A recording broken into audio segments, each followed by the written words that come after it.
नमस्कार साथीहरू, आजको भिडियोमा हामी खजुर खानुको फाइदाहरू बारेमा कुरा गर्नेछौँ। खजुर एउटा मिठो र पसिलो फल हो जसले हाम्रो स्वास्थ्यका लागि धेरै फाइदा दिन्छ। दिनमा केहीवटा खजुर खानाले शरीरलाई ऊर्जा, पोषण र धेरै स्वस्थ लाभ दिन्छ। अब जानौँ खजुर किन यति फाइदाजनक छ या फाइदाजनक हुन्छ। नम्बर 1, शरीरलाई ऊर्जा दिन्छ। खजुर प्राकृतिक चिनी जस्तै ग्लुकोज पाइन्छ। यसले शरीरलाई तुरुन्त ऊर्जा दिन्छ। यदि तपाईँ थकान महसुस गर्नुहुन्छ भने 2 देखि 3 वटा खजुर खानु धेरै फाइदाजनक हुन्छ। त्यसैले धेरै मानिसहरू बिहान वा व्यायामपछि खजुर खान्छ। रगत बढाउन मद्दत गर्छ। नम्बर 2, खजुरमा आइरन पाइन्छ। आइरनले शरीरमाथि रगत बढाउन मद्दत गर्छ। जसलाई रगतको कमी अर्थात् एनेमिया छ उनीहरूको लागि खजुर धेरै उपयोगी हुन्छ। नियमित खजुर खानाले कमजोरी र थकान पनि कम हुन्छ। नम्बर 3 मा अब जानौँ पाचन प्रणाली सुधार गर्छ।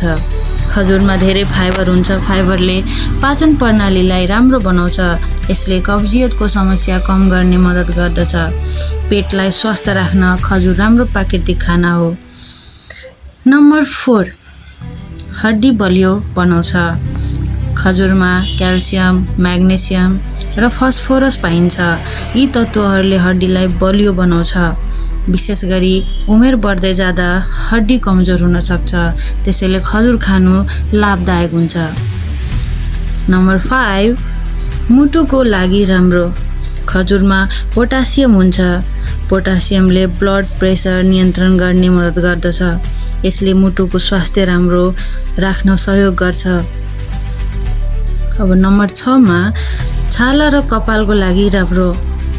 खजुरमा भिटामिन र एन्टिअक्सिडेन्ट हुन्छ। यसले छालालाई चम्किलो बनाउन र कपाललाई स्वस्थ राख्न मद्दत गर्दछ। नियमित खजुर खानाले छालाको स्वास्थ्य पनि सुधार हुन्छ। अब यी हाम्रो 6 वटा पोइन्टले हजुरलाई खजुर खानुको फाइदाहरू यो 6 पोइन्टले थाहा पाउनुभयो। अब यसलाई कसरी युज गर्ने, कसरी खाने भनेर पनि म हजुरहरूलाई भन्न सक्छु। दिनमा 2 देखि 4 वटा खजुर खानु राम्रो मानिन्छ। तपाईहरू यसरी गर्न सक्नुहुन्छ। बिहान खाली पेटमा खान सक्नुहुन्छ या दुधसँग खान सक्नुहुन्छ वा स्न्याक्सको रूपमा खान सक्नुहुन्छ। अब यसरी खजुर खानाले हाम्रो शरीरलाई धेरै फाइदा हुन्छ।